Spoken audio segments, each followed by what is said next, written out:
Welcome to the Workforce Situation Room, where we spotlight some of the promising and innovative solutions that address some of our most pressing workforce and economic challenges.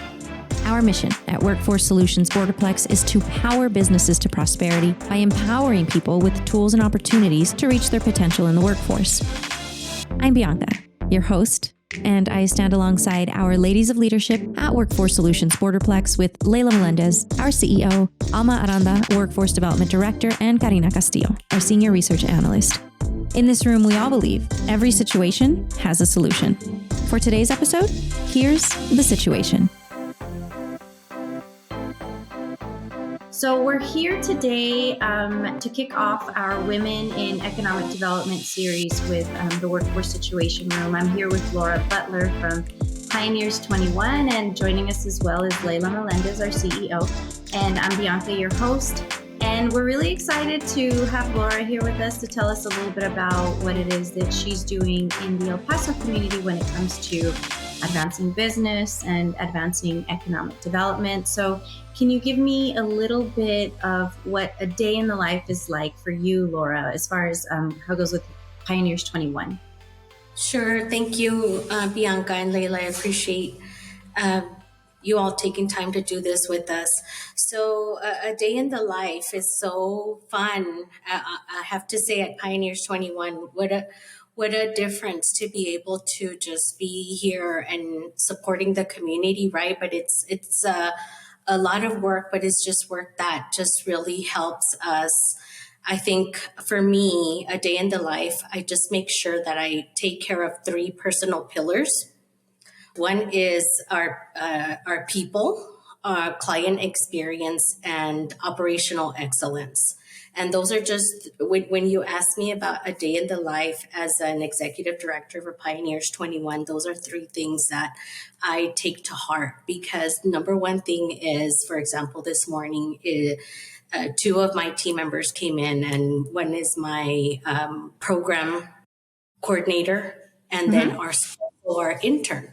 So our program coordinator, Diana Garcia, she manages a couple of our programs actually, but she's on her way to law school pretty soon. So she manages a program that is our MIT Venture Mentoring Service. And then I also have an engineering student who is Amira Williams. She is our program assistant. Those are the first two people that I usually see in the morning. And we talk about what do we have going on, and I ensure that I provide them with support first thing in the morning before I get started on anything that I have to do. Second thing is client experience. What do they need for us to support any of our ventures, any of our clients, any of our mentors that are supporting us as well? And then, of course, what is our board expecting of us? And then third is operational excellence, is what do any of our partners expect from us? And what is pending? What do not just partners, but what do any of our sponsors, what do people like you expect from us as well? And ensure that we are whatever we said we were going to do for any of those people, that we're doing it. And that we're not just talking, right? But that we're putting the best that we can forward. And then we go from there for either the day or for the week. But I ensure that I am providing support for everybody.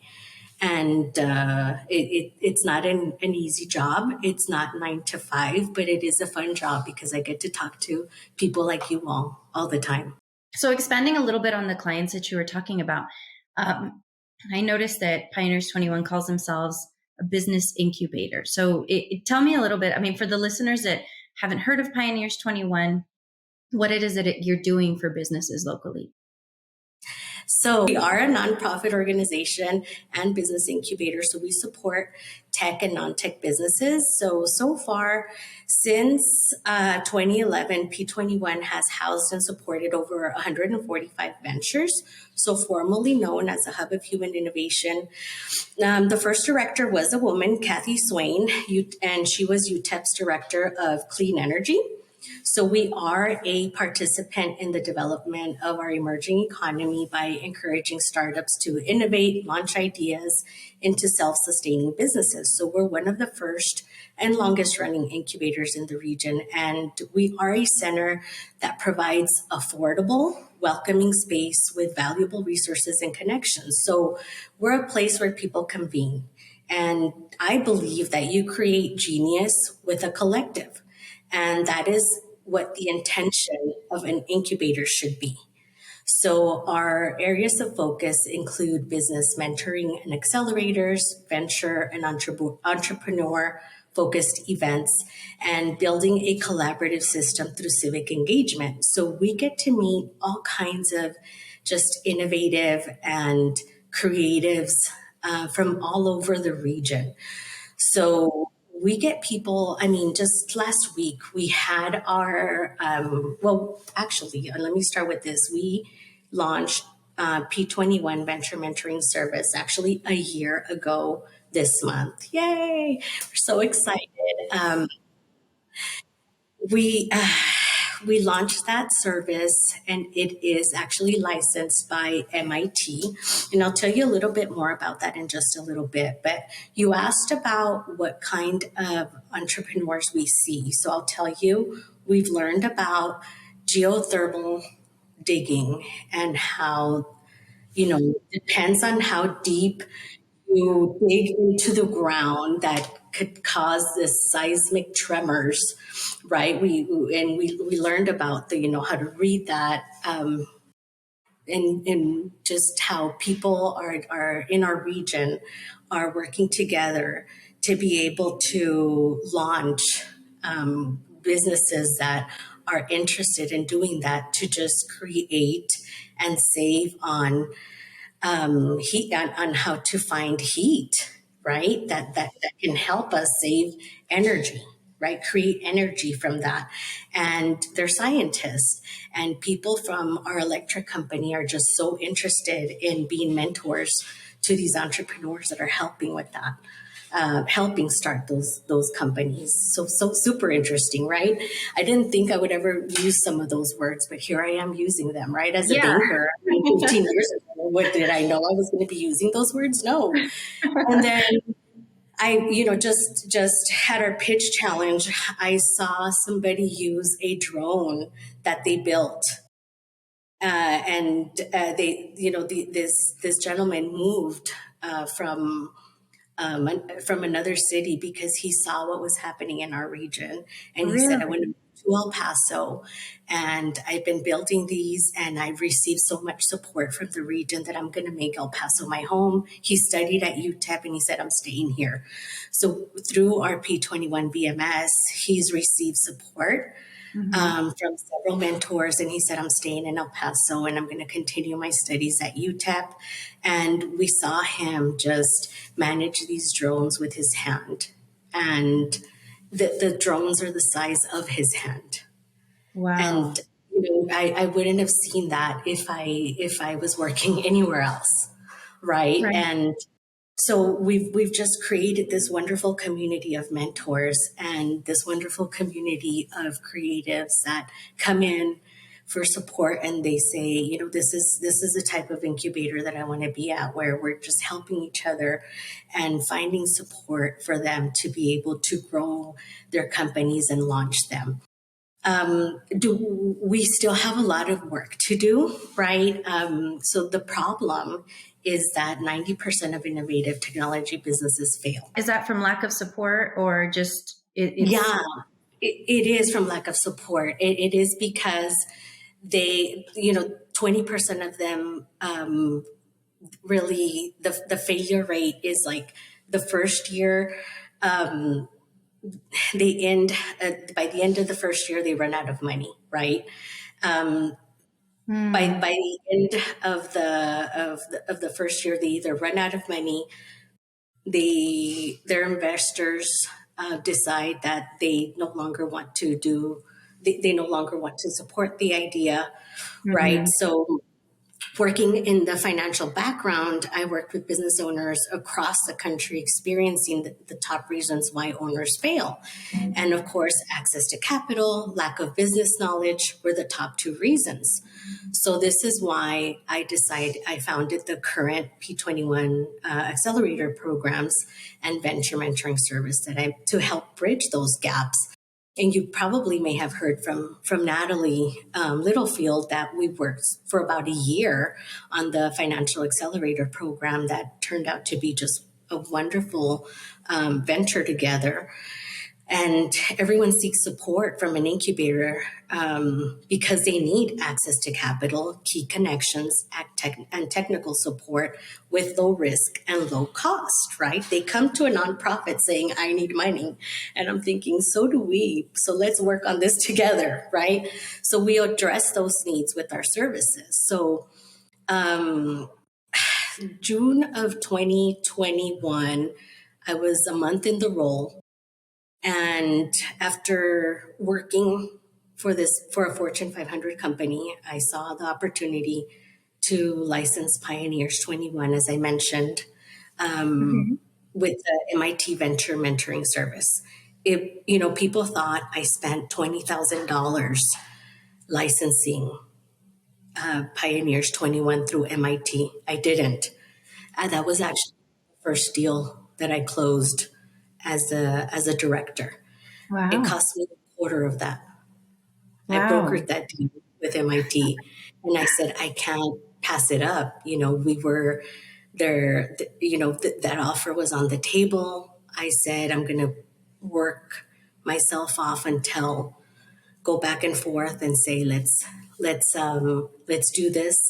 They agreed to do it, to license us virtually, so I didn't have to travel to Boston. And after some mentoring from Dr. Novick from the College of, Dr. David Novick from the College of Engineering over at UTEP, he's still my mentor. He got licensed with us. We were able to have access to all of that MIT VMS methodology. We got onboarded. So now we can use all of that with our mentors and our ventures. And this is what we use to train our staff and our mentors to be able to help us train and coach our VMS ventures as well. Like I said, it's been a year now that we've had success. I expected maybe 7 ventures. Now we're at about 22, and over 30, over 32, 33 mentors that have joined the program, successful entrepreneurs in the region that our staff has been able to onboard into the program that help us support all of the ventures, because we do it with the staff of 3.5. Yeah, I saw that on your website to see your team. It's like, oh, she's like us. She's stretching it out. Yeah. We're relentless at what we do, and unless you're relentless, you can't survive, right? And and our ventures are so amazing and so grateful that if they walk through the doors, they know that we mean business, and they have to be prepared. So this is why I am so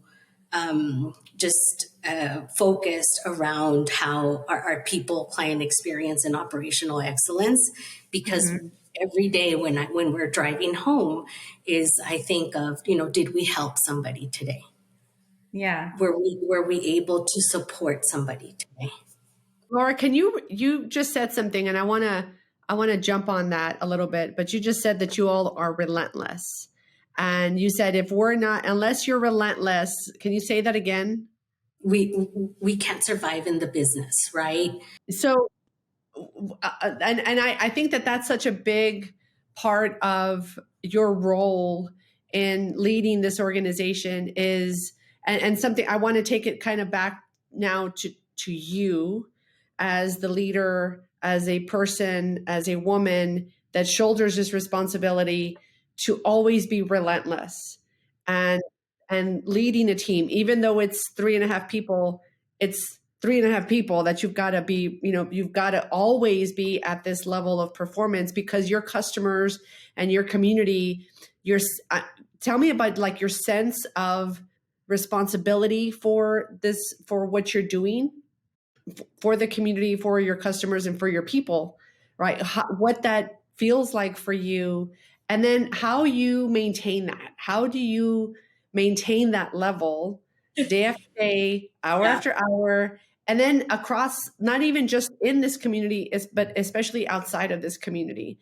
Something else that I want to ask you about is in your field and in your industry, and across different segments of the country, we have different cultural differences, right? And so what do you see? How do you navigate some of those things? But then how do you use what you can to elevate yourself? So that's pretty loaded, but I'll let you. Some good questions, Leila. Well, let's see. First question was, I think all of it revolves on, as you're asking, is education, never stop learning, right?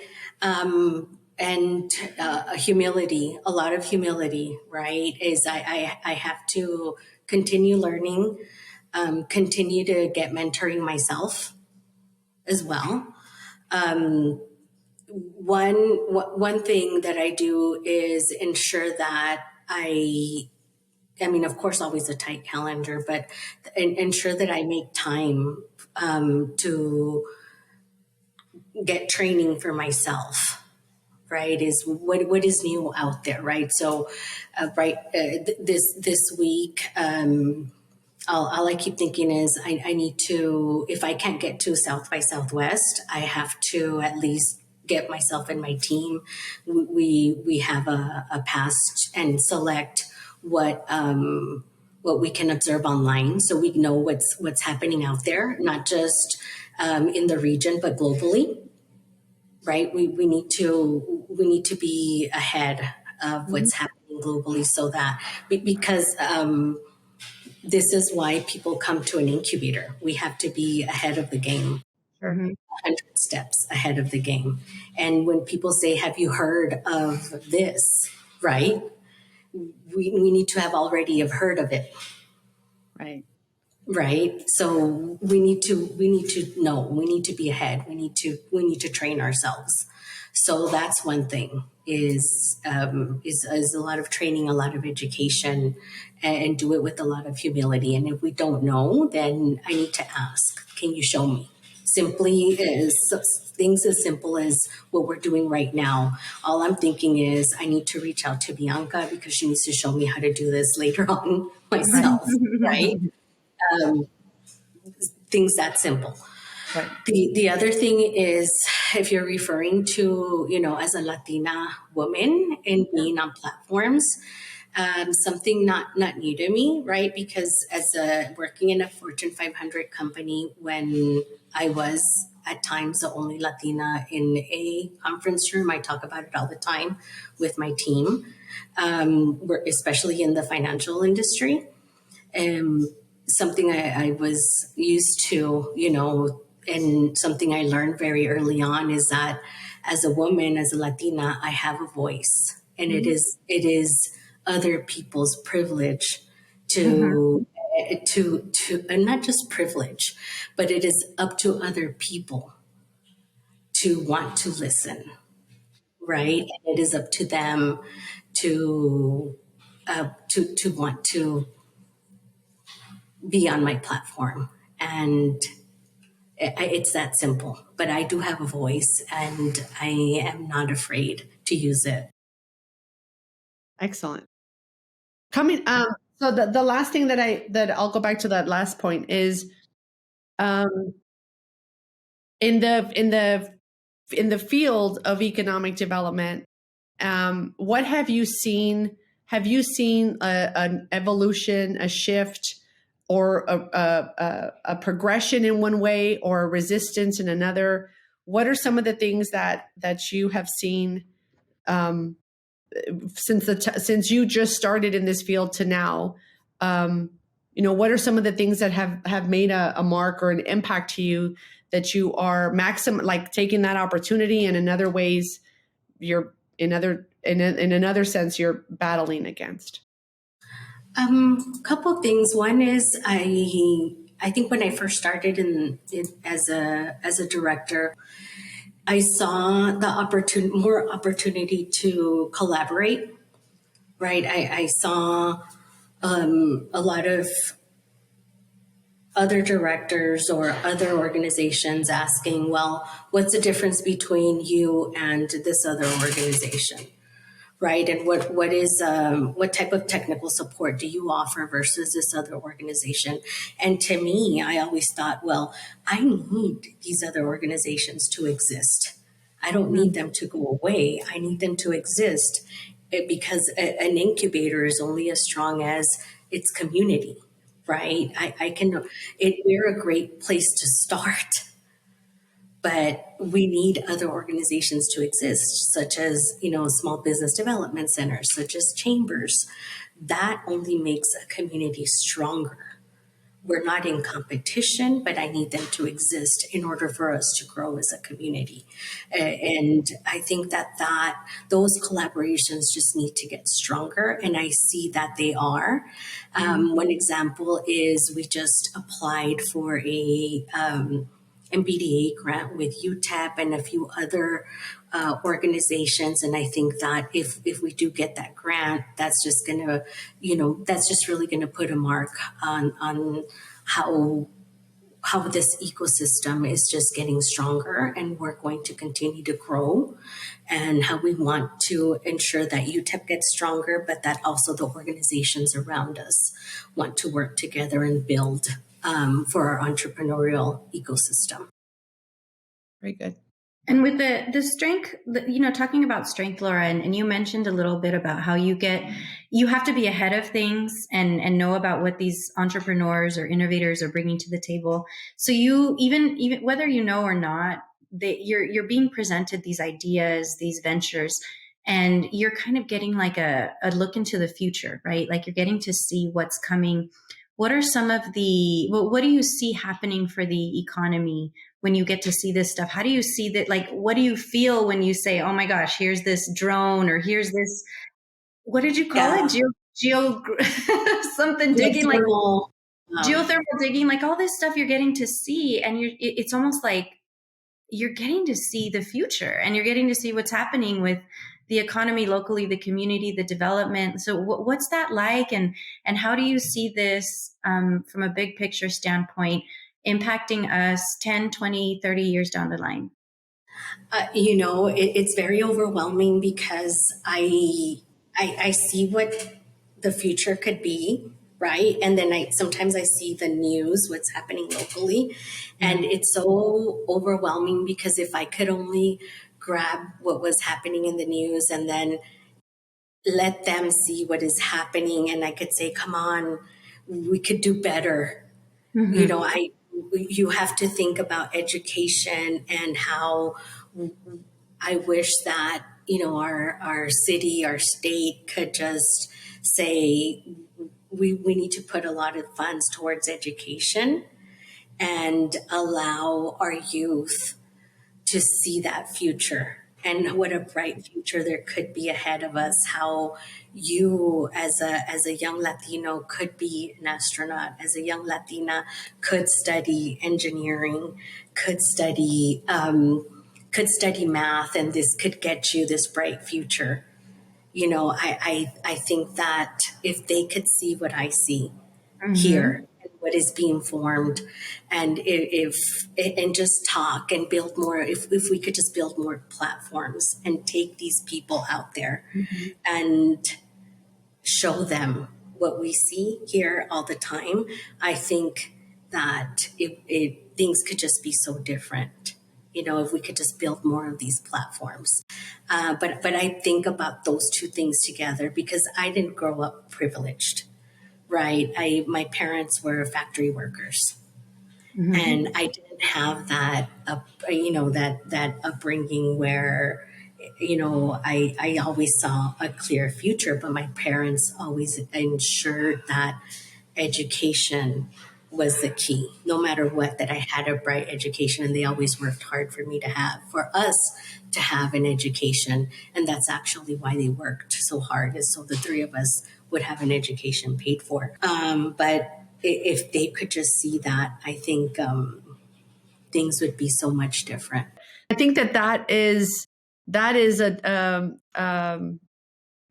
what the biggest opportunity and the biggest challenge, right, is to get your community to and see the future and vision and be visionary and keep their eye on that. It's like, let's keep Yes. our eye on that and move towards that versus the stuff that we're bogging down today. Is it's not to say that those things are not important, but let's address them and move on and keep moving and making progress.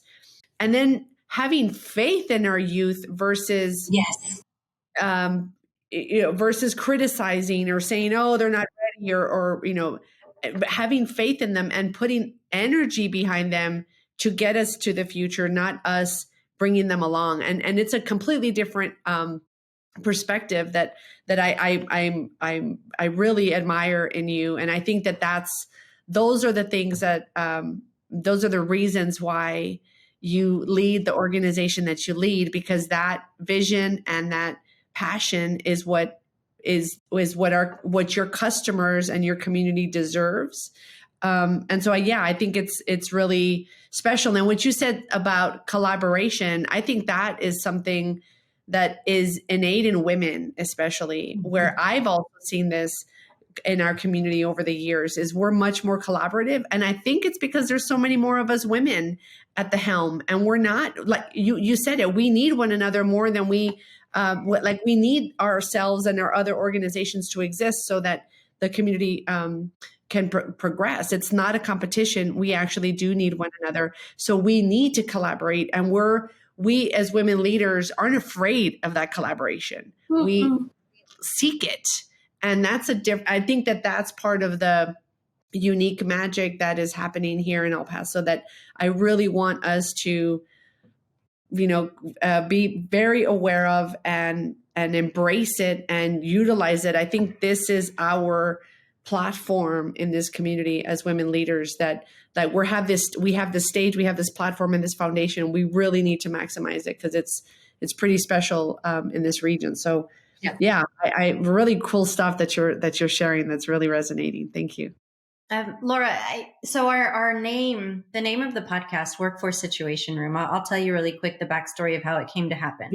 Mm-hmm. COVID forced everybody to be online all the time. And it was the first time that we were having to do meetings on Teams. And on top of it, we were dealing with a lot of issues coming in through, everybody losing their jobs at once, which is probably the world's worst problem for a workforce development board, right? So what ends up coming from that is like us having to meet frequently on these Teams meetings and having to discuss a bunch of problems. And so let's just say that you had a magic wand, or you had the ability to, your wish is our command.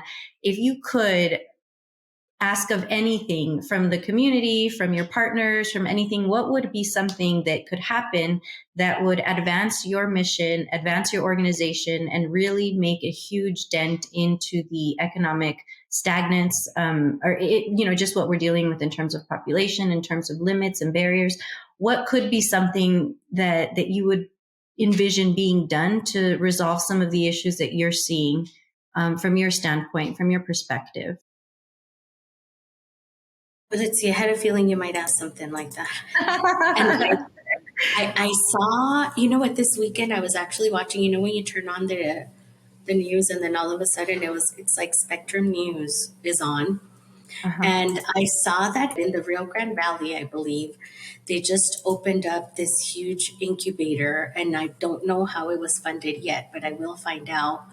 But they opened up this huge incubator and technology center, and I want to say partially it was funded by probably some municipal funds, but also venture capital funds. But I would love for us to have a center, some kind of technology center here in El Paso. We have one in Juarez, which one of my board members, Ricardo Mora, is the founder of that, and also a great mentor of mine. But if we had a tech hub in El Paso. How wonderful would that be? But we wouldn't just want the technology center. We would need a group of venture capitalists to come together and, as often as possible, bring together funds to be able to fund entrepreneurs Mhm. here, right? To be able to listen to their pitches, for it not just to be a private session every so often, but for them to come together more often and be able to listen to pitches as often as possible, fund companies to where we become an epicenter for these companies to pitch often, right? And how wonderful would that be? Then, El Paso would be the place to come and land, right? And then we're not the place in between, Mhm. Austin, San Francisco, right? We hosted a startup bus here last October. So it's a bus that drives from Silicon Valley on the way to Austin, but That's they stopped at P21, right? We got them to stop at P21, and it's a group of like 30 entrepreneurs that just get in a bus, and they don't know each other, but they get in this like big Greyhound bus, awesome. and they drive from Silicon Valley. They stop in like Vegas, they stop in Arizona, and then they stop in El Paso, and then they stop in Austin at Capital Factory. And then at Capital Factory, a group of VCs get together, and if they have a good viable enough idea, they fund the idea. But Mhm. why couldn't they just stop in El Paso and then make El Paso the The place. last stop? The El Paso Shark Tank, basically. Well, whatever that we want to call it, but just make this the last stop. Why did they have to go all the way to Austin? We want you to make the last stop, and then everybody comes here instead of Austin. But that's the kind of vibe that we want to make, and that would be amazing if we could continue to do that here, and people will come. I mean, we've done get-togethers at Old Sheepdog, done get-togethers here, and people get together and they come. Our pitch challenge was sold out. We had it here on the first floor. We were able to provide $12,000 in access to capital.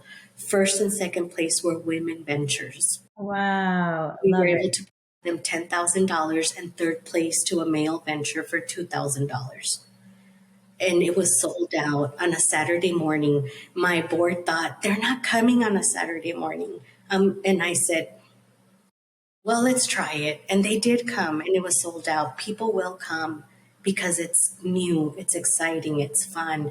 And we raised funds and we were able to provide that. People will come Yeah. because it's new things and they're solving problems that haven't been solved before. Of course, people will come. We have the community to support.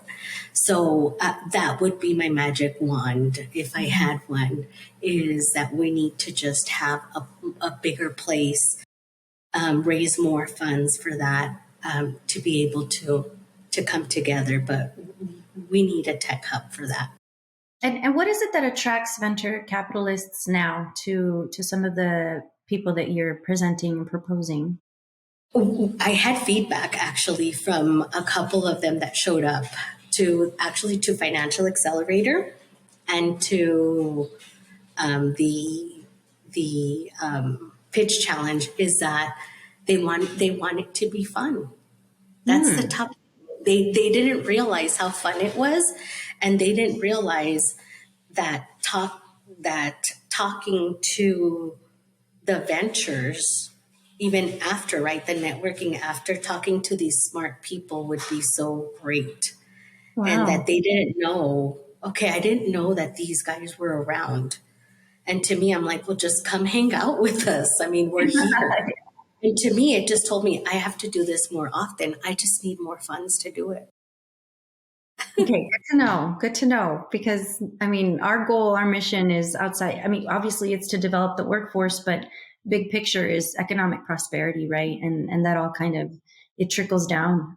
So we're really working on starting to expand that portion of what we do locally. So we'll see how we can make that wish come true. Economic development genies. Yeah, no, for sure. And I have a lot of, I worked in corporate for a very long time. So vice versa, any support on developing workforce and employee retention, a lot of specialty that I have around that as well. And I work with my team to ensure that I retain them. And I help the entrepreneurs retain their employees because the cost behind that is just so high. So Yeah. I understand all of that as well. So my pleasure in helping with any of that too. Yeah. Across the country, though, the retention issue is you have business owners doing all the jobs just because they're not able to hold on to anyone. So that's a big one. Anyway, this was really cool. So I thank you for leading us off and starting the week off on a really high note. This was really great. You shared some things some real gems. So I appreciate you sharing. Thank you so much, Laura. We're eager to hear your feedback. Find us on Twitter and LinkedIn and let it out. We don't always have a choice in the situations we face, but you do have a choice in subscribing to Solutions. Join the Workforce Situation Room on your favorite podcast platform and hit subscribe, where you'll find a solution to every situation. The best way to serve the community is to get real and understand the pulse of the Borderplex. Till next month.